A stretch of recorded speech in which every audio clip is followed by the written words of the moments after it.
አዲስ ሮ ማስገባት ፈልግ ምንድነው ማድረገው? ለምሳሌ በኤ እና በቢ መካከል እዚህ አዲስ ሮ ማስገባት ፈልጋለሁ በዚህና በዚህኛው መካከል። ስለዚህ ምን ላድርግ? ይሄኛውን እመርጣለሁ።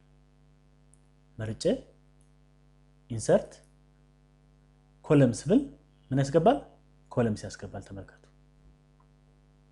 አንድ ልበለው ወይም ራይት ክሊክ ኢንሰርት ኢንታየር ኮለም ብዬ ኦኬ ብለው ኮለም ያስገባልኛል።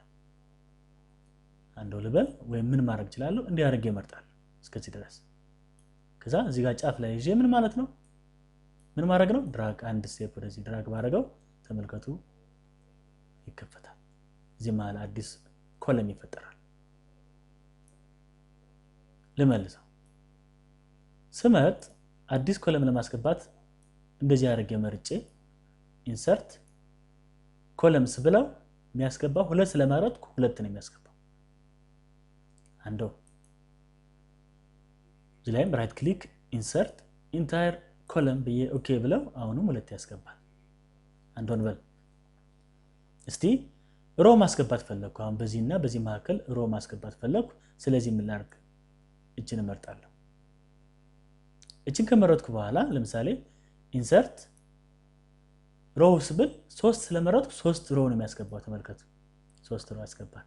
አንድ በመርጥ አንድ ያስገባል። አንዱ ለምንና ሲላሳይ ይሄኛውን መረጥኩት።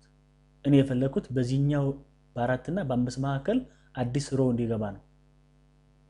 ስለዚህ ራይት ክሊክ ኢንሰርት ኢንተር ሮ ኦኬ አንድ ብቻ ነው ያስገባው።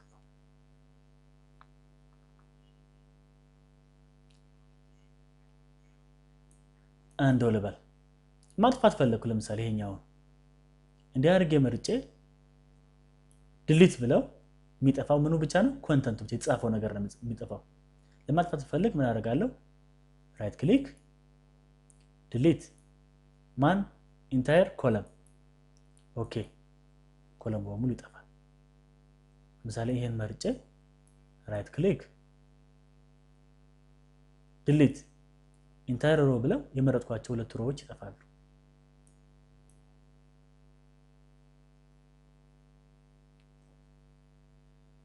ማይክሮሶፍት ኤክሴልን ወርክሺት እንዳየነው በጣም ረጅም ነው። ወደ ጎንም ሆነ ወደ ታች እዚህ ወርክሺት ላይ ብዙ ነገር ጽፌ ነበር።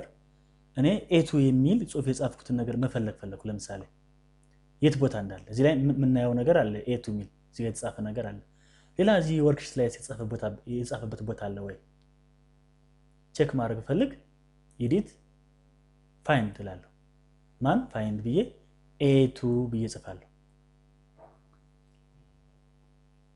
ፋይንድ ኦል ብለው ኤቱ የሚባለው ቦታ ኤቱ የሚባል ጽሁፍ የተጻፈበትን ቦታ በሙሉ ይነግረኛል። ተመልከቱ እዚህ ጋር ወርክሺት ሺት 1 ላይ A7 ላይ ተጽፏል፣ P7 ላይ ተጽፏል፣ Q7 ላይ ተጽፏል።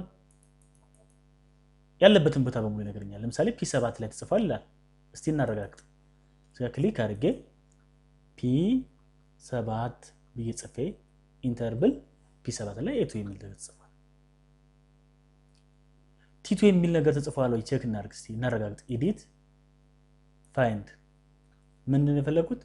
ቲ2 ምን ልበለው? ፋይንድ ኦል ብለው ተመልከቱ። ቲ2 የሚባሉት የተጻፈበትን ቦታ በሙሉ ይነግረኛል። ለምሳሌ Q6 ላይ ተጽፏል ይላል። ለምሳሌ እስቲ Q6 ላይ እንሂድ። ኔም ቦክሷ ላይ ክሊክ እናደርግና Q6 ኢንተር ብለው Q6 ላይ ተጽፏል። ሌላው ፋይንድ ኤንድ ሪፕሌስ ላይ አብሮ ያለው ነገር ምንድነው? ሪፕሌስ ማድረግ። ለምሳሌ ኤቱ የሚለውን በሙሉ በቲ2 ሪፕሌስ ማድረግ ፈለኩ። ስለዚህ ምን ላድርግ? ፋይንድ ዋት የሚለው ላይ ኤቱ ልበል። በማን ሪፕሌስ ያድርገው? በቲ2 በአጋጣሚ ተጽፏል። በቲ2 ምን እላለሁ? በሙሉ ያሉት በሙሉ ሪፕሌስ እንዲያደርግ ነው የፈለኩት፣ እንዲቀይራቸው ነው የፈለኩት። ሪፕሌስ ኦል ኦኬ ክሎዝ ላድርግ። በሙሉ አሁን ብትፈልጉ እዚህ ወርክሺት ላይ ኤቱ የሚባለው ነገር በሙሉ በምን ተለውጧል? በቲ2 ተለውጧል ማለት